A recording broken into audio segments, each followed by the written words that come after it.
Welcome back everyone to the Collector channel. It's been a while since I've posted a video on this channel and I'm glad to post a video today, and I figured I should make this a really cool video showing you some really cool cards I've picked up within the last year or so.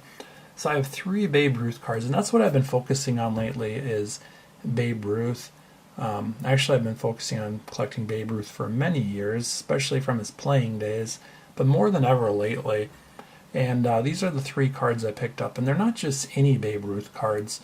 They're really nice for the grade, and that's what I've been looking for. So I'll put these 2 aside and we'll focus on the first one here. So the first one is a 1933 Sport Kings Babe Ruth.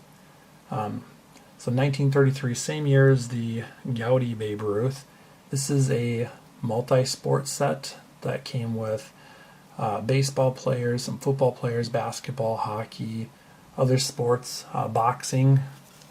And this is a PSA 5, and this looks really nice for a 5. I actually compared the corners on this card to some of the PSA 8s that I've sold, and these corners, in my opinion, look just as good, if not nicer, than a lot of the PSA 8s out there. Not only the corners, but the borders are really nice. Most of them are real nice white borders. The color on the card is bold, clear and clean, really nice color on it. Sometimes these get kind of dirty or there's fading.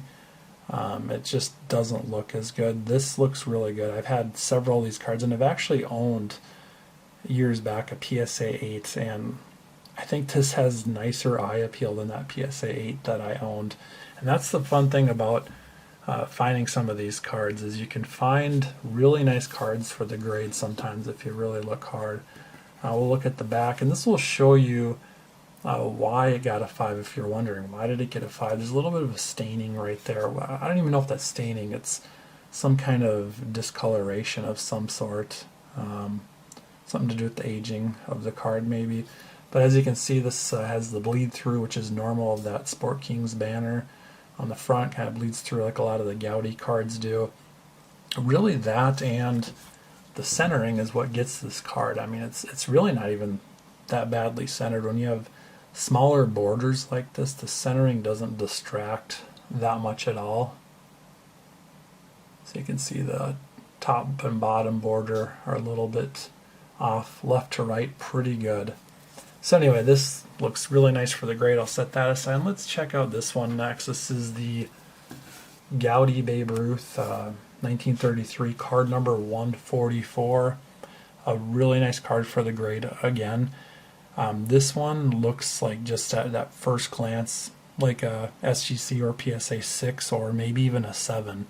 The centering definitely gets it. But what really makes this a 3 is not just the centering, it's the back. There's a little bit of damage and you can't really even see it. Might have been glued at one time to a like an album, so that's, I think, what downgraded it. But it's really hard to see those little glue dots on the back. A little bit of maybe some glue there, some residue of some sort. But this is the stuff I look for that's really nice for the grade card. This is such a cool card to have. I've owned several of them in the past, but this one is one I think it'll stay in the collection for a while. I'm happy with the focus, the color, just all that with it. It looks really nice for the grade. And another thing too, you have to realize with this card, if you've seen a number of these, his face sometimes is blurry, and this was a double print card, so I think the second go around, if I can remember correctly, the face was a little bit more blurry.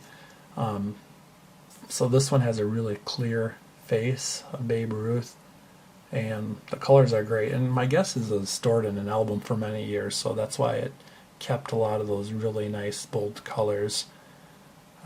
So yeah, closer look at this again. And this is such an iconic card, such a nice card. I look at this as right up there, in my opinion, with 1952 Topps Mantle. In my opinion, I know some people would disagree, but I am a Babe Ruth collector, so maybe that's why I'm thinking that way. It's one of Babe Ruth's nicest cards. And there's 3 other Goudey Ruth that I won't be showing you today, but there's the red background, yellow, and then the green background, and then the one I just showed you makes 4. And another card I picked up. So this card is a difficult card to find in any grade. And by the way, it's a 1927 American Caramel Babe Ruth card. It's an E126, 1927, so a really popular year for Babe Ruth, one of his best seasons ever. And not many cards from 1927 for Babe Ruth, not many at all. And back to this card specifically, there's not many graded. I haven't checked the population report recently.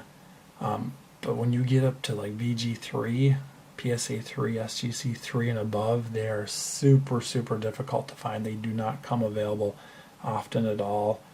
And with centering like this, I mean, this is really well centered too, so that just makes it double, triple difficult to find.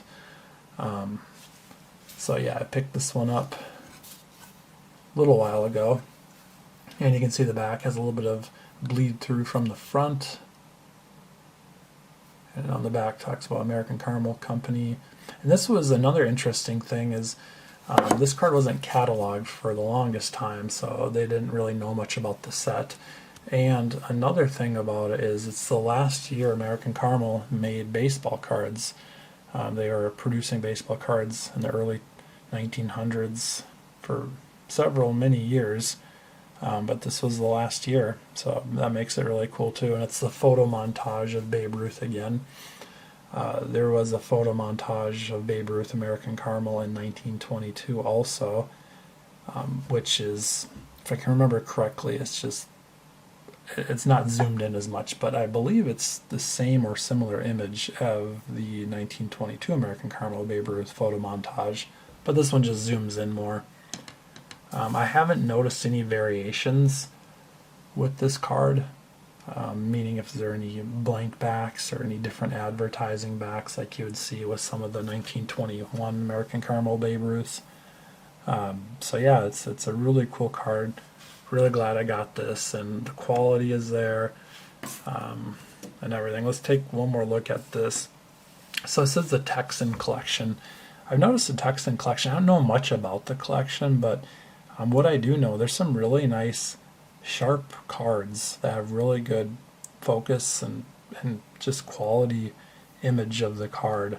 I've seen a lot of them that were off-centered, so I don't know why that is, if it's just for whatever reason, but a lot of them aren't like perfectly centered that I've seen, but they're really sharp and they look really nice for the grade. So I've actually, when I see that Texan collection, it kind of gets me looking even a little bit more at the card. So I'll put all these over here again. And so yeah, it's been a while since I've posted a video on sports cards on this channel, and I appreciate the comments. A lot of you have left some really nice comments saying you missed the videos, and that's actually what urged me to make this video right away. It got me to make it, is like, people wanting more videos. I don't know how often I'll be able to post. I still collect. I still am very active in the sports card hobby. I just haven't been purchasing as much as I did before, but when there's nice cards out there, I try for them. I try to win them in auction, and a lot of times lately I've noticed that I'm being outbid, and I keep bidding and bidding, and someone's just always there to outbid me. It's kind of the way the hobby is right now, and I'm being careful with that because I've been around collecting for a while, and I know things can change. They can keep going up and up and up in value, but they can also go down in value, and I've gotten to a point where I'm happy and I'm thankful for what I do have. And yeah, there's a lot of other cards I still would like, but I like where I'm at. So if I don't win a card in auction, I walk away, and it's all right. So yeah, anyway, thanks again for watching, everyone. If you have any questions about these cards or anything about the hobby, let me know in the comment section below. I'll try to get back to you. And I'll hope to post some more videos soon, but I thought I'd get this out for everyone, show you what I've been collecting lately, and all. Anyway, have a good one, and we'll see you soon.